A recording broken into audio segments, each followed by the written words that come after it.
Hello and welcome to my channel. I'm Michaela Peters. I am continuing my tradition of starting off my day with recording this video and drinking tea. I feel like I do look a little bit tired, but I was also out late, and also it was daylight savings last night, so it was the whole spring ahead thing, which took me a while to realize until I woke up this morning and looked at my stove and realized I was an hour behind, and that's probably what was going on. In some ways, that makes my life easier because I was working off of like 6 hours difference instead of 7 hours difference, and it's 7 hours most of the year. So yeah, cool that now we're back on track with my normal time conversion situation. All right, so because I just came back yesterday, I actually want to talk about my experience going through passport control, which is kind of like a weird thing to talk about, but I thought it was interesting because it's very culturally telling. So I have talked about this in other videos, and there's sort of this notion that Finland is like one of the, if not the most racist country in Europe. So I'm gonna, prelude. That's gonna be the prelude to this. I'm gonna preface it with that. That's what I was looking to say. Okay, so I kind of forgot about this because historically, when I was first coming to Finland and I needed luggage because, well, I wasn't going to go buy a bunch of stuff. It was much cheaper to, spend the $80 to bring a suitcase.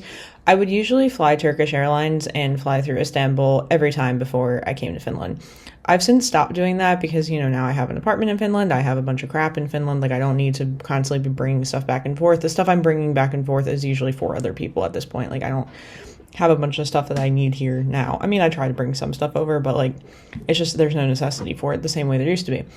So I did fly through Istanbul as my layover yesterday, going to and from Armenia. Kind of natural. Turkey is like a very natural, Pitirsadka, like a very, layover, typical layover place that you would have. Yeah, this is happening to me sometimes when I'm speaking English. I'm like, where's the word? Yeah. Actually, another thought I had is like, why do random people not help random people a lot more? Especially when it's like not really that inconvenient. Because I did something yesterday where this one Russian guy was super confused, and he was like, it was very interesting actually. He had a Finnish residence permit, but was flying to Germany. I was like, maybe his kid's there, whatever. I didn't ask him. I was just kind of like interesting. He had issues with the Wi-Fi. Connecting to the Wi-Fi, he like didn't write down his code, so I just memorized his code for him, and I'm like, this was your code, because I was seeing that he was taking too long to get out his phone and take a picture or whatever he was doing. He ended up memorizing it too, but he basically was trying to figure out where his gate was, but it also took me a while to fully understand that. And I'm like, they're telling him there's some sort of kiosk that he needs to go to figure this out. And I'm asking some shopkeeper, and this person is like, yeah, it's just like the board where your gate would be. I'm like, oh yeah, that makes sense. Like, it was very duh, but like this guy was still really confused. And I was also confused, to be honest. And then I was just like, yeah, like, your flight is for like 3 more hours, so it's not going to show you where your gate is for like 3 more hours or like 2 more hours, however long. He's like, oh, okay, cool, thanks. And then that was it. And I was like, okay. And it wasn't like, oh, where are you from or whatever. Whatever. I really don't know what people make of me when they hear me speak Russian with my accent, because it is very like, what a weird accent. And, there aren't that many non-native speakers or like non-CIS country people who speak Russian. So not gonna lie, it's like a weird thing. It's not like somebody speaking English with an accent. Like, that's most of the time. So, cool. All right, but so long story short, I haven't flown through Turkey in a while. This one I was at like the Sobina Gozan or whatever it is airport. Dude, I hate that one. It's so tiny. It's like people are like ants there. Like, I thought I was getting away with something hiding over at the McDonald's because originally there was nobody there because it's like up top and like kind of far away from the gates. Nope. I got woken up by people being loud and annoying because I was taking a nap. Yeah.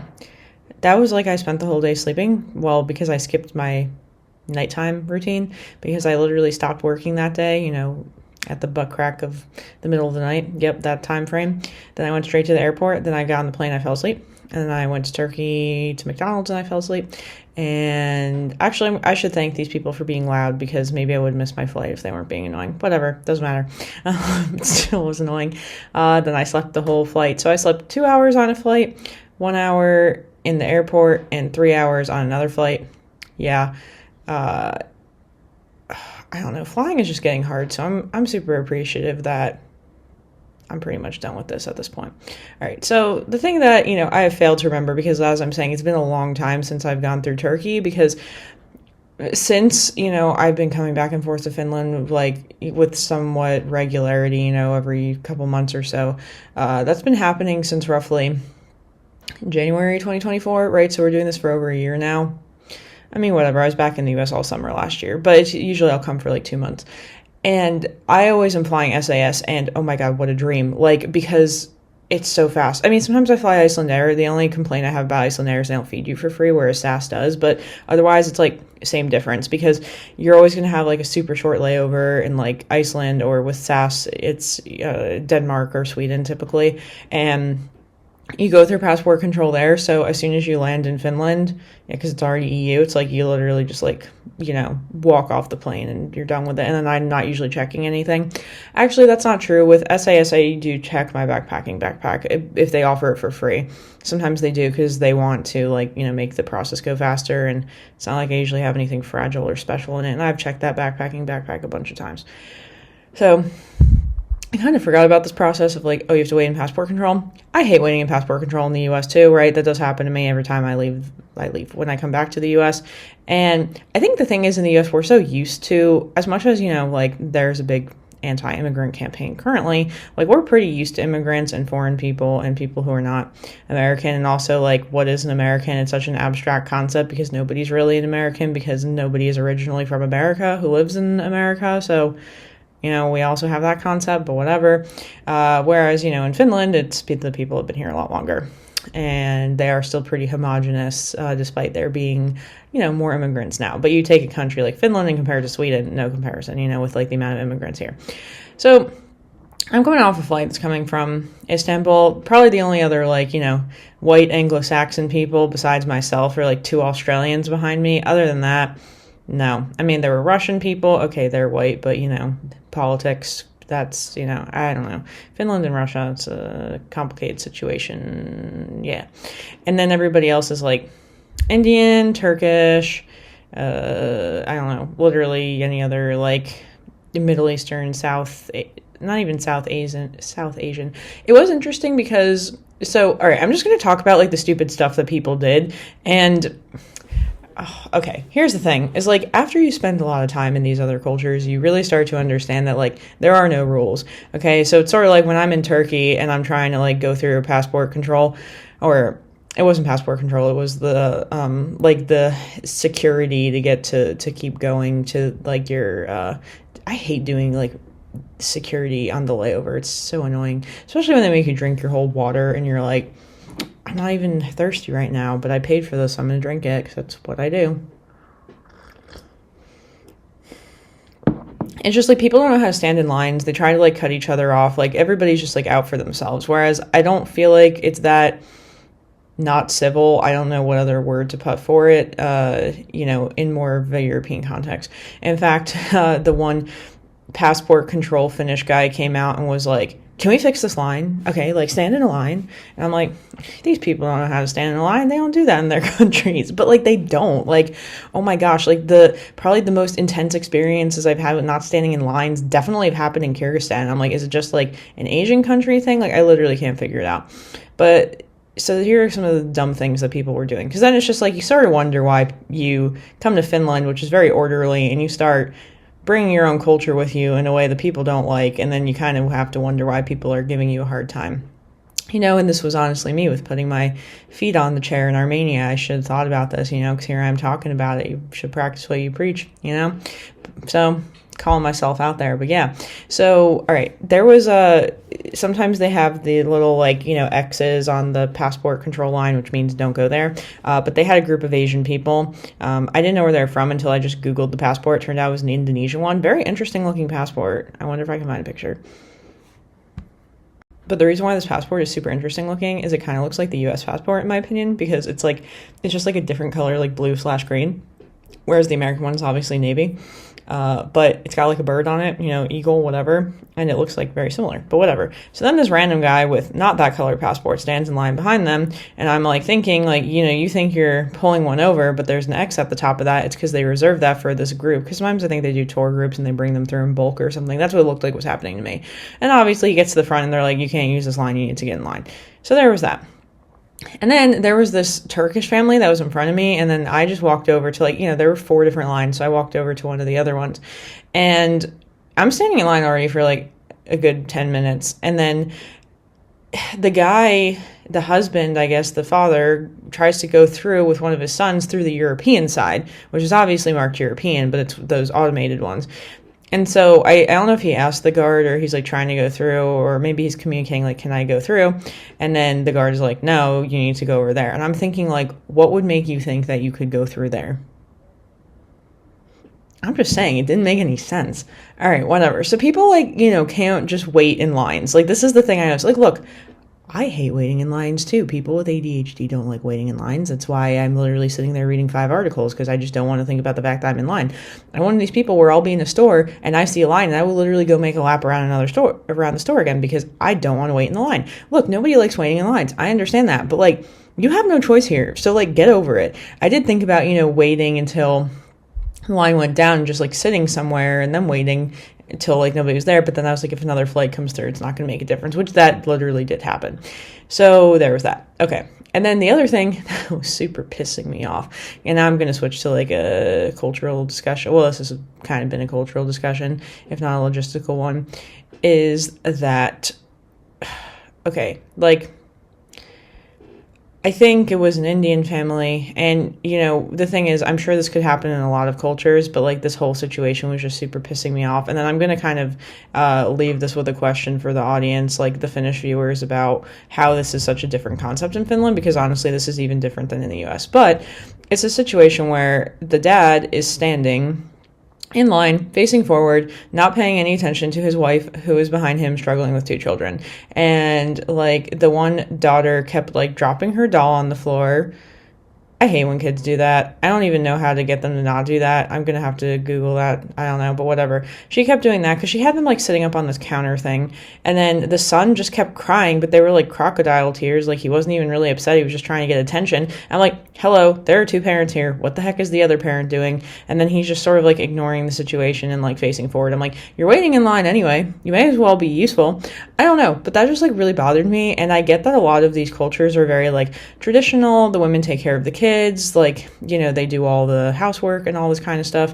But no, I was just super annoyed. Like, I was super annoyed watching this, but obviously it was none of my business. So I just sat there and was like judging them really hard, which is kind of a jerkish thing to do. But I'm literally just sitting here wondering, like, why is it like this? Like, and this goes back to what I was saying earlier. Like, if you have the power to help somebody, let alone your family, like, who's literally right there, like, why don't you do that? And this is such a hard concept for me to understand, like, because, don't you just feel better about yourself when you help other people, even if it's like super simple? Like, he literally could have just been like, hey, son, come here. What's wrong? Blah, blah. And it like acknowledge his existence rather than just pretending he's not there. And I'm just like, what is going on here? I don't know. So that was super annoying. But yeah, okay, before I get into the whole, like, why is that the case thing, because I am going to start talking about that between other cultures. The other thing that's very annoying about this, and so, again, is this, like, a racist issue? Is this, like, a legitimate security threat issue? Like, I'm literally trying to understand. It's like, most of these people who are coming through passport control from these countries have a residence permit, okay? They can't just, like, be in Finland. But these people are getting grilled, okay? Mine was super easy. It was like, puhutko suomea? And I'm like, vähän. And then he obviously switched to English. He's like, you speak Finnish? I'm like, a little bit. I mean, depending on what he asked me, I could have probably answered it in Finnish, because the questions he asked me, if he asked me in Finnish, I could have answered them. He then asked me, like, where do you live? And I'm like, in Lappeenranta. And then he's like, oh, like, what's your job, or like, where are you working? And I'm like, I do research for the university. And he's like, okay. And then I just went through. It took like 5 seconds. I'm like, how come everybody else is not taking 5 seconds? I don't know if it's because these whole families are going through or what, but I'm like, okay, like, how the heck else are these people even, like, getting here to begin with? Like, I don't know. So I'm trying to understand, like, why does the passport control thing take so long? Like, what are they trying to uncover here? What happens if there's really an issue? I don't actually know the answers to these questions. This is, like, a question for Google or somebody who actually knows. Yeah, but they don't give me a hard time. But I'm like, is that just because I'm white? And I literally sit here and wonder this, And probably some people will say yes. So you can let me know. But I also am just like, well, if these people have the residence permit, I'm still super confused. But it doesn't matter. Okay. So going back to this discussion about, like, different cultures and for some reason just ignoring the existence of your child, that is literally your child, okay? Like, because, so I hung out with my Finnish friends yesterday. That was great. I'm glad I did that. We were supposed to watch a movie during which we talked the whole time, but we just caught up because I haven't seen them properly in I think it's been a year. Wow, time flies. All right, so my one friend, I'm just talking about all this stuff with cleaning that's going on in my house, and all right, whatever, I'm not going to get super into it. But then he's like, if you really want before you come back next time, I will go over there and clean for you. This is a dude, right? He's not I'm a dude, I don't clean, I don't cook, whatever. Finnish men cook and clean. As far as I understand, this is something that they're capable of doing. There's no shame around doing it. It's not it's a woman's job. And I'm just that's really cool. And the gender equality thing in Finland, I do think is really cool. And it's something that I respect. So when it's oh, what I get with a Finnish guy, I'm just well, in these respects, honestly, it's pretty appealing. I think I was telling him though, I was I don't know, I just feel I get kind of bored talking to Finnish guys sometimes. And this guy had lived abroad, and he's no, my Finnish friends who lived here their whole lives and never left, I also don't like talking to them. So I don't know. There were a lot of Finnish people who are well traveled though. There were Finnish people in Armenia, actually, and I'm dude, Finnish people do go everywhere. You have the random Finnish people in Australia, the random Finnish people in Armenia. I think I went to Poland and met a random Finnish person. They are kind of everywhere. So Finnish people travel and they do move around, but maybe it's just not all of them. Any country, there are a lot of Americans who don't leave the US. All right, whatever. But, I just think it's so amazing. Where does that come from? And so I think the other thing we were talking about was that historically, the winters were really hard in Finland, so you had to work together. So maybe there's more of a teamwork aspect there. But I was also is it tied to the paternity leave thing? Because one of the whole incentives with that is that men get used to being around the house with the kids. So they do that thing. Whereas I think in the US, while paternity leave is a thing, it's not really as much of a thing as it is here. Here it's pretty equally split with the women to really encourage that engagement around the house. And, women are working kind of just as much as men here. I explained, I came from a family where women did not work. Women still don't work in my family. And it's just different here. Hey, couldn't be me, but it's a thing. That happens pretty commonly in the US, I think, because of the high expense associated with childcare. But yeah, so I'm just what is it that makes Finnish people the only men in the world who gender is not a thing? Okay, I don't mean this in there is no gender thing, but we're not talking on binary here. I'm just talking about gender roles are not so heavily constructed in Finland the same way that they are in other cultures. And I really am just aside from the forced paternity leave or mandatory, whatever you want to call it, or I can't understand any other reasoning behind why that's the case. But I really appreciate it. I would say this all the time. It's what's the shocking thing about coming to Finland? It's seeing dads alone with their kids pushing strollers. I've never seen that anywhere in the world. I've been to a lot of places. So yeah, so I don't know. So you can kind of answer that below. Yeah, speaking of places, I'm not going anywhere besides, probably coming back to Finland just because of, my residence permit reasons. At this point indefinitely, and I'm so happy about it, which is that's so dumb because the pretense of this channel is the fact that I'm migratory and I'm always migrating and moving around, but right now I'm going to discontinue that and hopefully use some of that time and money gained to, aside from secure housing situation that is more stable, try to do more editing of videos and really delving into what my experiences in different countries have been dating back to 2015 at this point. Wow, 10 years ago, crazy. A decade of traveling. To talk to you about what I liked, what I didn't like, what my impressions were, and finally getting into all that. But yeah, so again, I invite you in the comments below to kind of tell me your opinion on why you think that's the case, that Finland is really ahead with this. And I think it's amazing. I think it's very progressive. I think it's commendable and admirable, and probably one of my favorite things about Finland is just the engagement of men with raising children here, and just the amount of support and yeah, support is really the biggest word. When you have a child here, how easy they make that. And part of that's probably the men helping out, to be very honest with you, because that's a lot of the frustration that I've heard and that I've read and seen from other women, is that men are just they're there, but they're not there. It's what the heck is the point of even having you here if you're a third child, in this situation that I just described. It's I'm cooking and cleaning for you while already taking care of kids, and I feel I have another kid, which, by the way, makes women very unattracted to the men, as far as I've seen. So keep that in mind if you're a man watching this, which 90% of my viewer audience is. So yes, that means you, probably. All right, so thank you very much, and until next time, bye.